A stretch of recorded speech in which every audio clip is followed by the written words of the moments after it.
Namun sebelum lanjut videonya, mari dukung channel ini dengan cara klik tombol like dan subscribe-nya dan nyalakan loncengnya agar tidak ketinggalan informasi seputar pendidikan. Baik, Bapak Ibu Guru yang saya hormati, pada kesempatan kali ini saya ingin memberikan gambaran contoh terkait soal-soal P3K yang akan keluar. Nah, pada kesempatan kali ini yaitu berkaitan dengan soal manajerial. Baik, langsung saja soal nomor 1. Saya ditugaskan untuk memimpin tim kerja dengan batas waktu yang sangat ketat. Anggota tim kerja memperlihatkan sikap tidak peduli dengan tegas yang diemban. Sikap saya adalah A. Bekerja sendiri, yang penting tugas selesai. B. Mengancam mengeluarkan anggota yang tidak serius dari tim kerja. C. Melaporkan mereka pada pimpinan agar diberi sanksi. D. Membagi tugas secara adil dan memotivasi anggota untuk menyelesaikannya. E. Menasihati mereka agar sadar akan menyelesaikan tugas yang diembannya. Jadi jawaban yang paling tepat yaitu yang D. Membagi tugas secara adil dan memotivasi anggota untuk menyelesaikannya. Kita lanjut soal nomor 2. Anda diminta oleh direktur perusahaan untuk menjadi ketua sekaligus penanggung jawab sebuah tim di kantor. Padahal Anda merasa belum pantas sebab masih ada manajer yang dianggap lebih mampu. Sikap yang harus Anda lakukan adalah A. Menolak permintaan direktur tersebut. B. Mempertimbangkan permintaan tersebut dan minta saran atau masukan dari manajer Anda. C. Menerima permintaan tersebut dengan senang hati. D. Menolak permintaan dan mengusulkan manajer Anda saja kepada direktur. E. Menerima tawaran tersebut agar Anda bisa naik jabatan sejajar manajer Anda. Jawabannya yaitu yang B. Mempertimbangkan permintaan tersebut dan minta saran atau masukan dari manajer Anda. Kita lanjutkan soal berikutnya, yaitu soal nomor 3. Seorang staf HRD di sebuah instansi menawarkan kepada Anda bahwa Anda bisa diterima sebagai karyawan di perusahaan tersebut. Namun Anda diminta sejumlah dana agar proses tersebut berjalan lancar. Sikap Anda adalah A. Memberi dana tersebut asal Anda bisa bekerja di perusahaan itu. B. Menolak tawaran itu dan mencoba melamar dengan cara yang baik atau ikut seleksi. C. Mempertimbangkan tawaran itu. D. Melaporkan ulah HRD itu kepada pimpinan perusahaan. E. Menerima tawaran itu, toh tidak ada orang yang tahu. Jawaban yang paling tepat yaitu yang B. Menolak tawaran itu dan mencoba melamar dengan cara yang baik atau ikut seleksi. Kita lanjutkan soal berikutnya, yaitu soal nomor 4.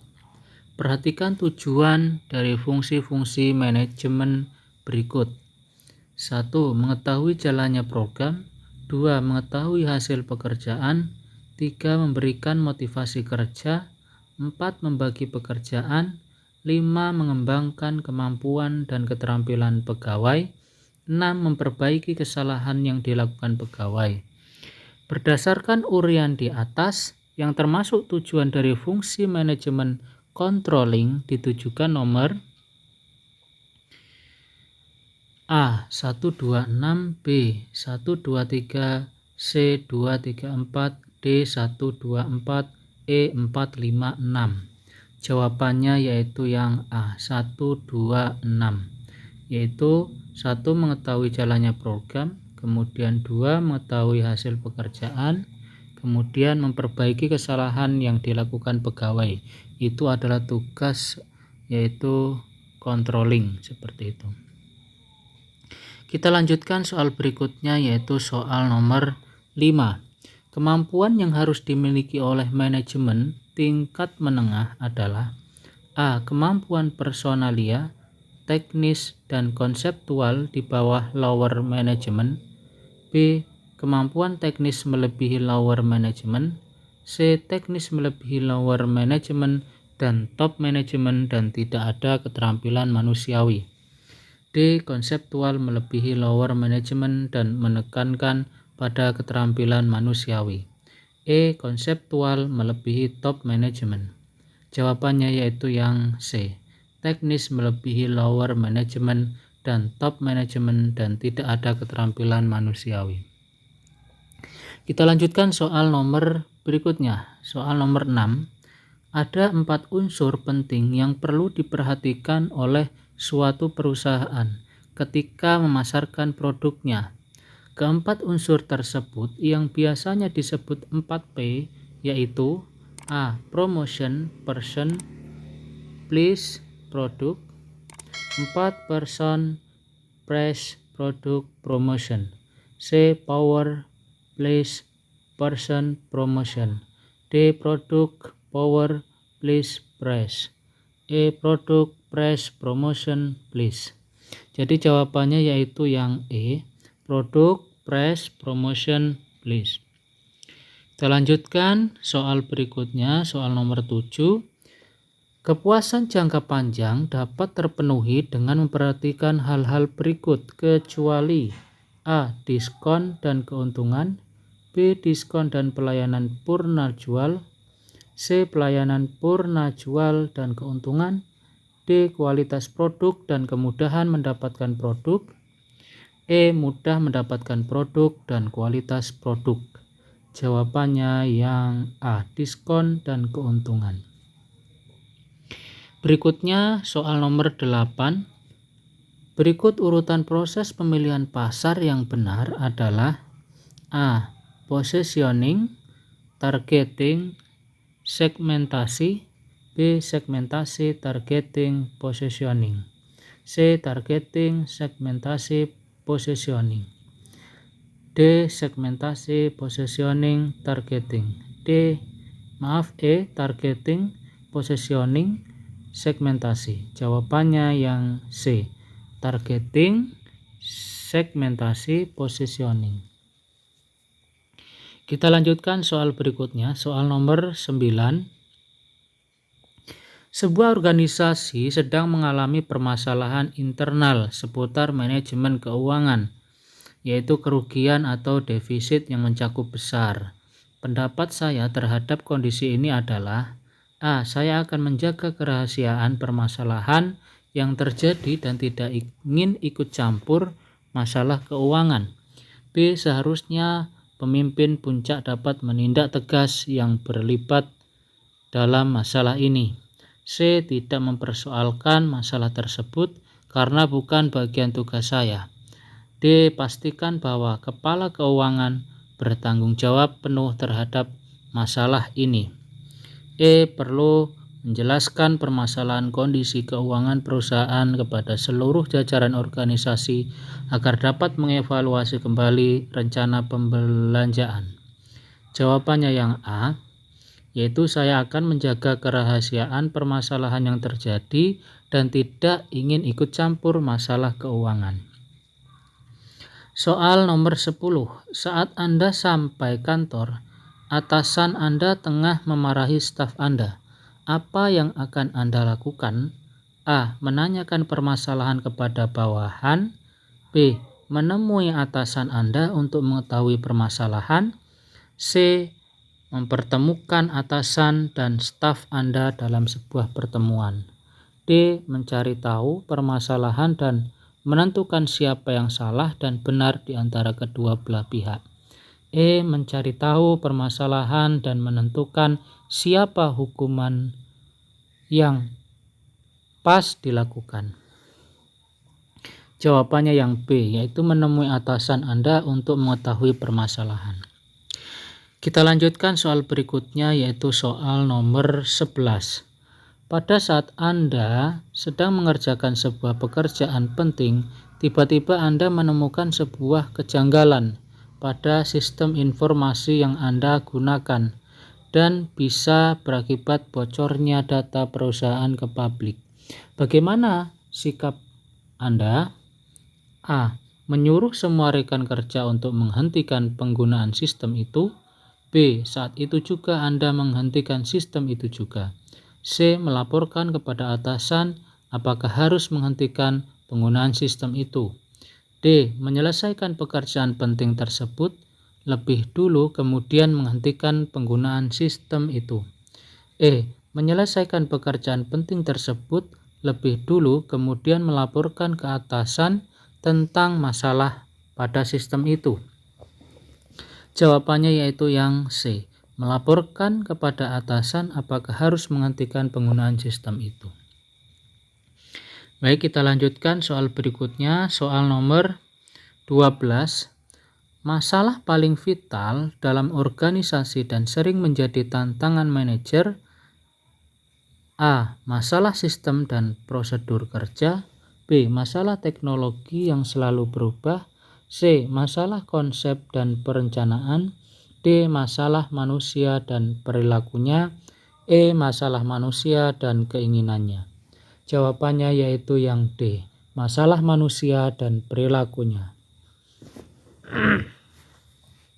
Baik, kita lanjutkan soal berikutnya, soal nomor 13. Sikap kepemimpinan dalam organisasi yang baik kecuali A. Menggebu-gebu, B. Karismatik, C. Menghargai orang lain, D. Tenang, E. Mengayomi. Jawabannya yaitu yang A. Menggebu-gebu. Kita lanjutkan soal berikutnya, yaitu soal nomor 14. Psikologi keorganisasian adalah ilmu yang membahas tentang A. Perilaku manusia berhubungan dengan manusia lain, B. Perilaku manusia untuk berproduksi, C. Perilaku manusia dalam berorganisasi, D. Perilaku manusia dalam masyarakat, E. Perilaku manusia dengan lingkungan. Jawabannya yaitu yang C. Perilaku manusia dalam berorganisasi. Kita lanjutkan soal nomor 15. Kamu menemukan artikel di internet yang bisa membantu pekerjaan. Bagaimana sikap Anda? A. Menerapkan dalam pekerjaan. B. Memberitahu rekan kerja yang dekat saja. C. Memberitahu saat rapat. D. Memberitahu rekan kerja yang mau tahu saja. E. Memberitahu kepada rekan-rekan sekantor. Jawabannya yang paling tepat yaitu yang C. Memberitahu saat rapat. Kita lanjutkan soal berikutnya, soal nomor 16. Pertimbangan dalam memilih anggota tim adalah A. Yang sevisi saja atau terkesan kurang bagus. B. Yang memiliki latar belakang yang berbeda. Itu cenderung ke jawaban ini karena pada memperkaya perspektif atau sudut pandang dalam pengambilan keputusan. C. Pentingnya pendapat atasan. D. Yang mau bergabung. E. Yang mudah bergaul dengan siapa saja. Yaitu yang B. Yang memiliki latar belakang yang berbeda. Kemudian lanjut soal nomor 17. Saat presentasi kelompok, anggota yang seharusnya jadi pembicara tidak bisa datang. Sebagai ketua tim, kamu sebaiknya A. Menelpon orang tersebut sambil memikirkan alternatif. B. Menyemangati anggota tim yang lain. C. Marah. D. Lapor ke dosen dan minta arahan. D. Dimusyawarahkan dengan anggota kelompok untuk menentukan siapa yang akan melakukan presentasi. Jadi jawabannya yang E. Dimusyawarahkan dengan anggota kelompok untuk menentukan siapa yang akan melakukan presentasi. Selanjutnya yaitu nomor 18. Suatu hari Anda sedang makan bersama rekan kerja. Beberapa kemudian datang seorang anak gelandangan yang mengatakan ia lapar dan meminta uang atau sisa makanan. Sikap Anda terhadap situasi ini adalah A. Memberikan ia uang lalu menyuruh untuk pergi. B. Memberikan ia sisa makanan dan uang. C. Membelikan makanan. D. Menanyakan di mana orang tuanya dan lalu mengantarkan anak itu ke orang tuanya. E. Menyantuninya. Jadi jawabannya yaitu yang C, membelikan makanan. Lanjut soal nomor 19. Jika Anda mempunyai jadwal setelah pulang kerja untuk merayakan ulang tahun orang tua, tetapi atasan Anda mengajak untuk dinas keluar kota, apa yang Anda pilih? A. Ikut atasan dinas keluar kota. B. Ikut atasan dinas keluar kota dengan syarat diperbolehkan pulang lebih cepat. C. Ikut dinas tapi izin ke atasan untuk pulang cepat karena sudah janji dengan ortu. D. Menolak secara halus dan izin jika tidak bisa karena sudah ada janji. E. Mohon ke atasan untuk meminta waktu, pertimbangkan jadwal keduanya agar bisa ikut. Jawabannya yaitu yang A, ikut atasan dinas keluar kota. Soal nomor 20. Anda sebagai ketua RT dan diundang untuk menghadiri acara keagamaan kaum minoritas. Apa yang Anda lakukan? A. Menghadiri undangannya dan mengikuti tiap sesinya. B. Mengirimkan wakil untuk menghadiri acaranya. D. Menolak karena tidak sesuai dengan agama yang saya anut. D. Menolak dan tidak menghadirinya dengan alasan sedemikian rupa agar meyakinkan mereka. E. Yaitu menghadiri undangannya meski tidak harus sampai selesai acara tersebut. Yaitu jawabannya yang E, yaitu menghadiri undangannya meski tidak harus selesai acara tersebut. Baik Bapak Ibu, mungkin itu yang bisa saya berikan gambaran terkait soal P3K terkhusus yaitu soal berkaitan dengan